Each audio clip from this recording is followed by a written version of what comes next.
Hello student, आज की इस वीडियो पर देख सकते हैं कि प्रश्न बैंक से आपके कौन कौन से प्रश्न पूछे जा सकते हैं। ये हिंदी सब्जेक्ट का है, कक्षा 10वीं का। बहुत बच्चे कमेंट कर रहे थे कि सर आप प्रश्न बैंक से बताइए कि कौन कौन से क्वेश्चन पेपर में आ सकते हैं। तो चलिए इस वीडियो पर पूरा जानेंगे कि कितने क्वेश्चन आपके प्रश्न बैंक से आएंगे और कौन कौन से हैं। तो पूरा वीडियो के लास्ट तक बने रहना, पूरा सोल्यूशन के साथ आपको इस वीडियो पर प्रोवाइड कराने वाला हूं। और चैनल को जिन्होंने अभी तक सब्सक्राइब नहीं किया है, चैनल को सब्सक्राइब कर लीजिएगा, बेल आइकन को प्रेस कर लीजिएगा और इस वीडियो को जितना हो सके अपने दोस्तों में शेयर कर देना। थोड़ा ये वीडियो लंबा होगा क्योंकि सारे क्वेश्चन मैं आपको इसी वीडियो पर बताने वाला हूं, तो वीडियो के लास्ट तक बने रहना। तो चलिए स्टार्ट करते हैं। तो पहले यहाँ पास देखिए, क्षितिज हिंदी जो है काव्यखंड से सूरपद वाले चैप्टर से कौन कौन से क्वेश्चन पूछे जा सकते हैं उसको मैं पूरा विधिवत आपको बताते जा रहा हूं।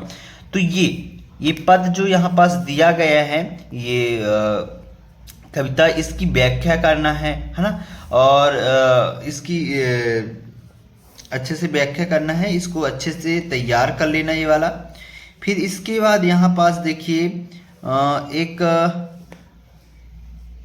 क्वेश्चन है यहाँ पास, भोली भाली गोपियों और चींटियों में क्या समानताएं दर्शाई गई हैं। तो ये वाला क्वेश्चन अच्छे से तैयार करके जाना क्योंकि यह क्वेश्चन आपके पेपर में आ सकता है, आने की पूरे चांसेस हैं। फिर इसके बाद अगला क्वेश्चन यहाँ पास देखिए, यहाँ पास ये वाली क्वेश्चन, गोपियां अपने तन मन की व्यथा को किस प्रकार सहन कर पाती हैं। तो ये वाला क्वेश्चन बहुत ही इस बार मोस्ट इम्पॉर्टेंट है, इसको अच्छे से तैयार कर लेना, ठीक। फिर इसके बाद यहाँ पास देखिए एक ये वाली क्वेश्चन, गोपियों का धैर्य क्यों टूटने लगा था।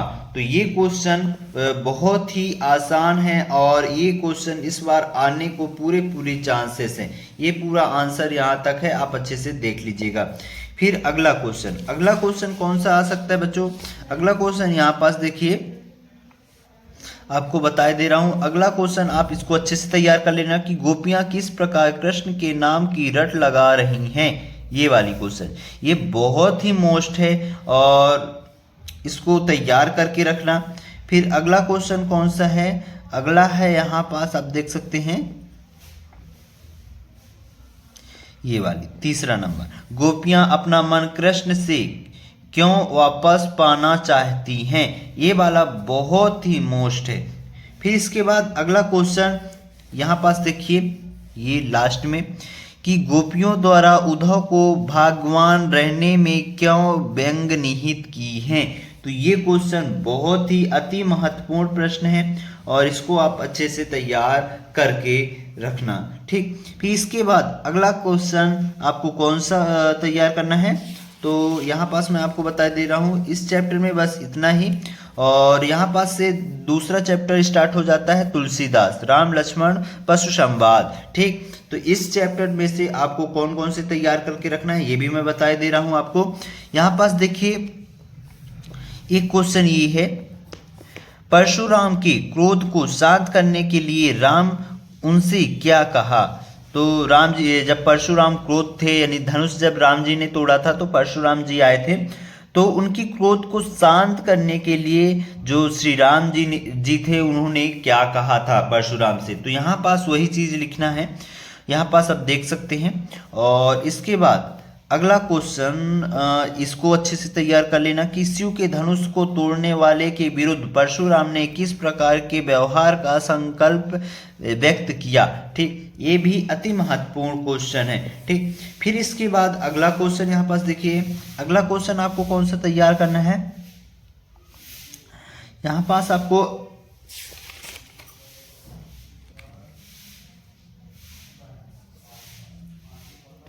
ये 5वां नंबर यहाँ पास आप देख सकते हैं, लक्ष्मण से क्षमा मांगने पर भी परशुराम का क्रोध क्यों शांत नहीं हुआ। ये बहुत मोस्ट इंपॉर्टेंट क्वेश्चन है, अच्छे से तैयार कर लीजिएगा। फिर इसके बाद यहाँ पास देखिए अगला क्वेश्चन, यहाँ पास लक्ष्मण के व्यवहार के बारे में परशुराम ने क्या विचार प्रकट किए। तो ये अति महत्वपूर्ण है, ठीक। फिर इसके बाद अगला क्वेश्चन आपको कौन सा तैयार करके जाना है, यह वाला गति सुनी कह हृदय हंसी मुनि हरि यारे सूझ। पंक्ति का आशय स्पष्ट कीजिए। ठीक, फिर इसके बाद यहाँ पास आपको कौन से क्वेश्चन तैयार करने हैं, आप तैयार कर लीजिएगा ये वाली कि लक्ष्मण ने वीर योद्धा की क्या विशेषताएं बताई हैं। इसको अच्छे से तैयार करके जाना, अति महत्वपूर्ण प्रश्न है प्यारे बच्चों। ठीक, फिर यहाँ से आपको जयशंकर प्रसाद जी की आत्मकथा स्टार्ट हो जाती है, तो इसको भी अच्छे से तैयार कर लेना। ये वाली इसकी व्याख्या वगैरह अच्छे से याद होनी चाहिए आपको, ये अति महत्वपूर्ण है इस बार से। और थोड़ा वीडियो लंबा भी हो जाएगा तो कोई बात नहीं। और हाँ, इसका यदि पीडीएफ चाहिए कौन कौन से क्वेश्चन मैंने बताए हैं तो नीचे डिस्क्रिप्शन पर लिंक दे दूंगा, वहां से जाकर के डाउनलोड कर सकते हैं।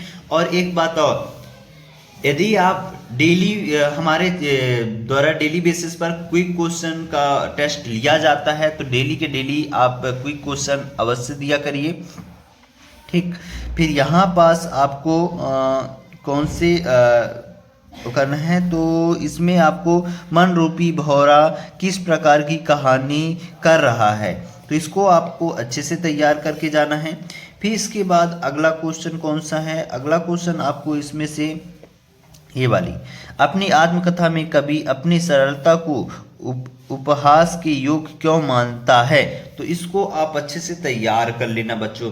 ठीक, फिर इसके बाद यहाँ पास देखिए एक क्वेश्चन है, कवि ने चांदनी रात की गाथा को उज्जवल क्यों कहा है, तो ये भी अति महत्वपूर्ण क्वेश्चन है, इसको तैयार कर लेना, ये पेपर में आपको देखने को मिल जाएगा। यहाँ पास देखिए अगला क्वेश्चन एक है, उषा की छाया में सौभाग्य प्राप्त करती थी, इसको भी आप अच्छे से तैयार कर लेना, अति महत्वपूर्ण क्वेश्चन ही मैं आपको बताते जा रहा हूँ। ठीक, तो इनमें से एक भी आपके क्वेश्चन छूटना नहीं चाहिए, यही आशा करता हूँ आपसे। ठीक, फिर यहाँ पास देखिए एक क्वेश्चन यहाँ पास आप देख सकते हैं, थकी सोई है मेरी मौन व्यथा का आशय स्पष्ट कीजिए, ये भी अति महत्वपूर्ण प्रश्न है। ठीक, फिर यहाँ पास आपको कौन से क्वेश्चन याद करने हैं कौन से नहीं, उस चीज़ें मैं आपको बताते जा रहा हूँ, अच्छे से सुनते जाइएगा और तैयार करते जाइएगा। यहाँ पास सूर्यकांत त्रिपाठी निराला जी की उत्साह अट नहीं रही है, तो इसको आपको अच्छे से तैयार करना है। तो इसमें आपको ये वाली क्वेश्चन क्रमांक 4 और 5 दोनों को अच्छे से तैयार कर लेना, छूटने नहीं चाहिए बच्चों जितने क्वेश्चन बता रहा हूं। और यहाँ पास आपको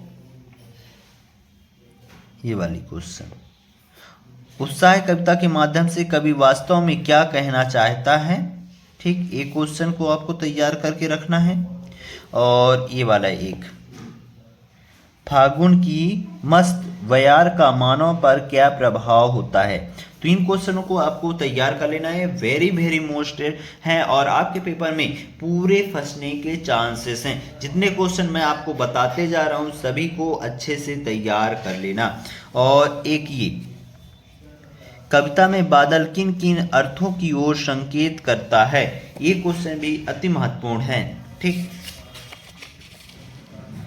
फिर यहाँ पास देखिए आपका यहाँ से स्टार्ट हो जाता है, यह है दंतुरित मुस्कान और फसल नागार्जुन का है, देख सकते हैं। इसमें से आपको कौन से तैयार करने हैं, तो यहाँ पास पूरे दिए गए हैं, परीक्षा उपयोगी प्रश्न ये हैं, तो इसमें से आपको ये वाली, कवि नागार्जुन ने छोटे बच्चों की मुस्कान देखकर क्या कल्पना की है, और नागार्जुन ने बच्चे की मुस्कान को दंतुर क्यों कहा है, तो ये क्वेश्चन दोनों बहुत ही मोस्ट हैं, इसको अच्छे से तैयार कर लेना। यहाँ पास फसल वाले में से आपको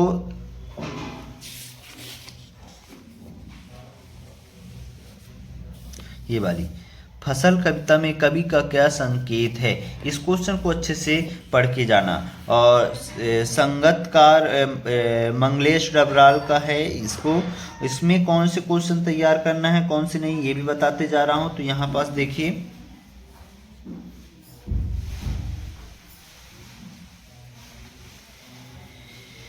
इसमें से आपको कौन से क्वेश्चन तैयार करने हैं बच्चों? ये वाली ऊपर वाली, संगतकार जैसे व्यक्ति की जीवन में क्या उपयोगिता होती है समझाइए।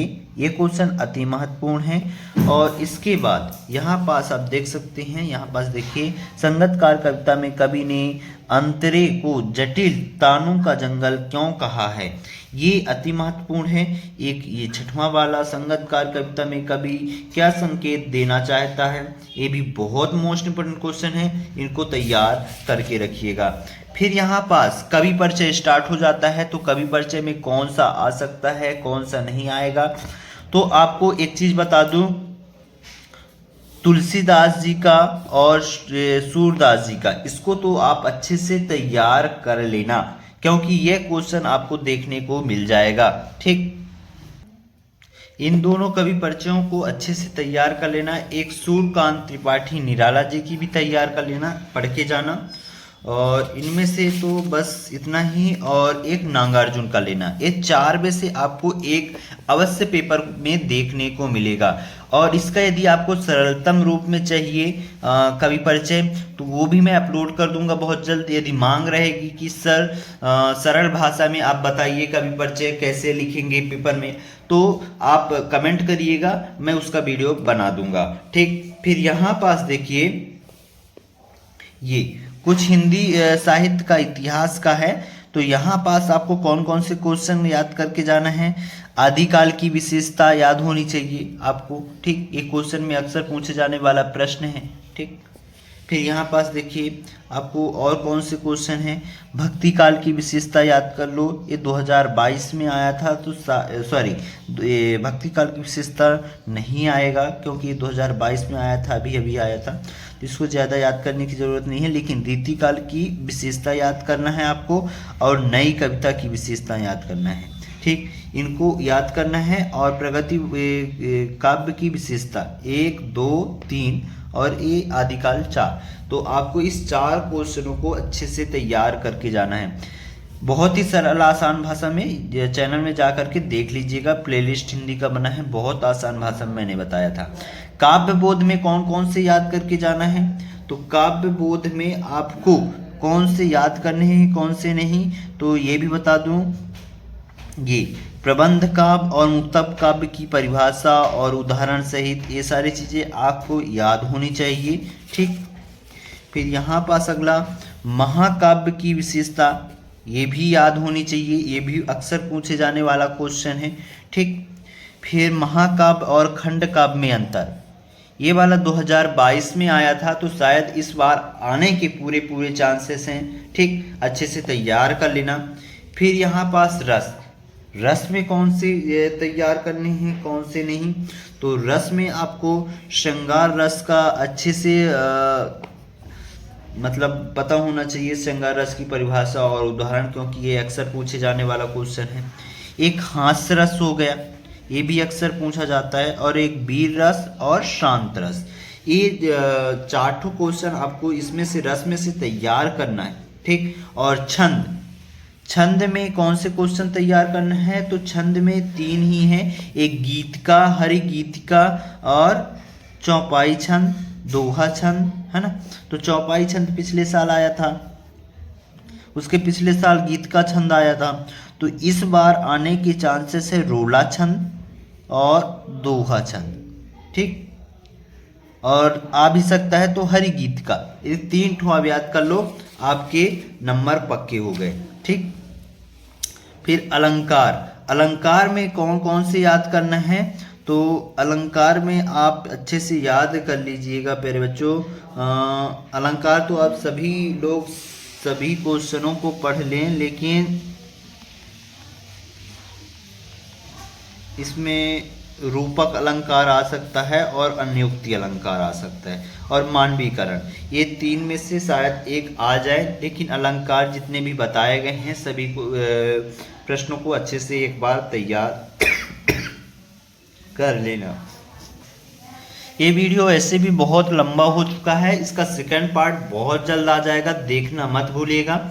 जो टॉपिक शेष बचे हुए हैं उनके भी मोस्ट इंपोर्टेंट क्वेश्चन बता दूंगा, तो अगला पार्ट देखना मत भूलिएगा। और डेली बेसिस पर क्विक क्वेश्चन मैं प्रोवाइड करता रहता हूं, तो पूरे टेस्ट वगैरह ईमानदारी के साथ देते रहिए और अपनी तैयारी बढ़ाते जाइए। मिलते हैं अगले वीडियो पर, तब तक के लिए जय हिंद, जय भारत।